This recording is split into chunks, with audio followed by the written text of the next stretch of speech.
Peggy 16.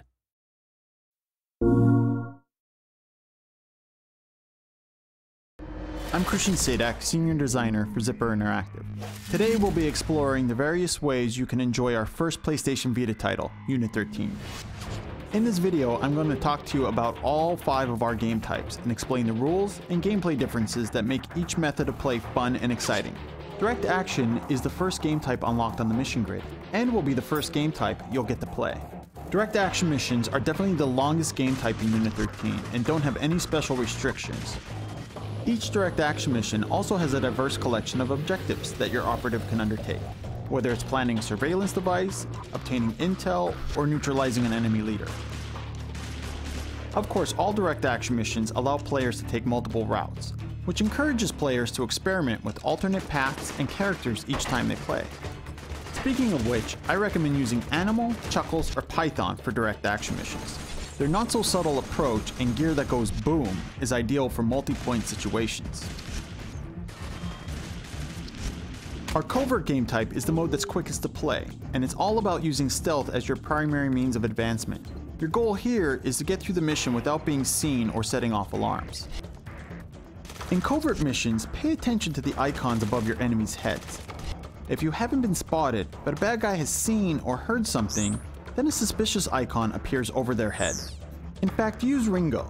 Not only will you take out enemies quietly and efficiently with the suppressed submachine gun, but you'll also receive big scoring bonuses thanks to his collection of short range and stealthy bonus skills. If you are detected, the enemy's awareness changes to alerted, and once they call their buddies over the radio, it's game over.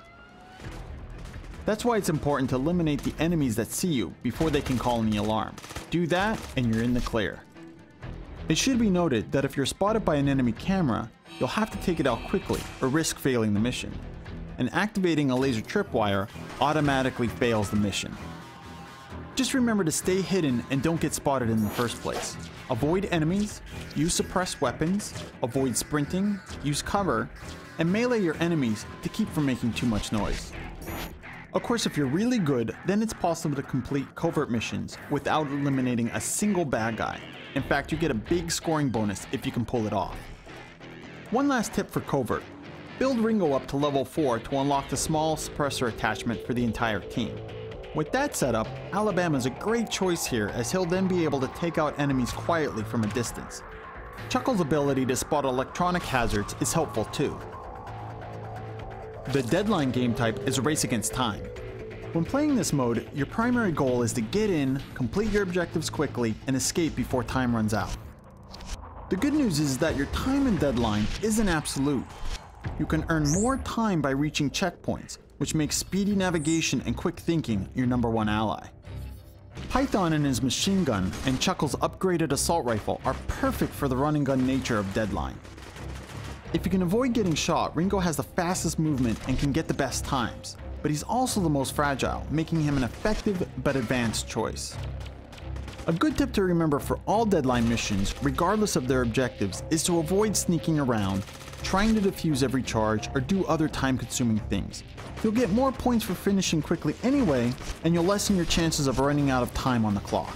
Don't underestimate the usefulness of flashbangs and smoke grenades in this mode either. They can stun and distract your enemies and hide your movements in a pinch.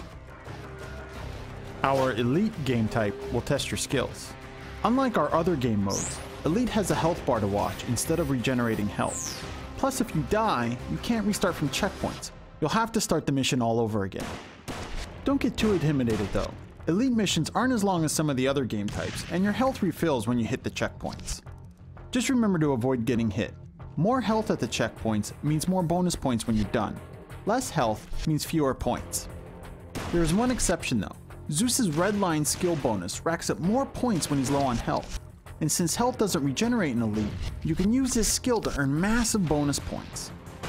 Speaking of Zeus, while he and Python are the toughest guys on the squad with the most health, that doesn't mean that they're the best choices for your style of play. Alabama and a suppressor can do major damage from afar, while his claymores allow you to take out enemies tactically while avoiding harm. If you run into too much trouble with Elite, remember use cover and suppressed weapons often, and watch for placed traps. and you definitely don't want to run into the Elite exclusive poison gas traps. Our last game type is our High Value Targets mode, or HVTs. HVTs are only unlocked after earning enough stars in the other missions. High Value Targets are the supreme enemy leaders, the worst of the worst, and they need to be eliminated. Though your health regenerates as normal in the HVT game type, there aren't any checkpoints to save you on your way to each leader. And like Elite, these missions aren't going to be easy. They're highly challenging and offer unique boss battles at the end, unlike our other missions. Win an HVT mission and you'll have plenty to brag about to your friends. And you'll be able to share that mission using the PlayStation Vita's Nier feature. But we'll be back with more on what you can do with Nier, and also explore Unit 13's unique feature set in regards to sharing and competing with your buddies. Until next time, my name is Christian Sadak. Thanks for watching.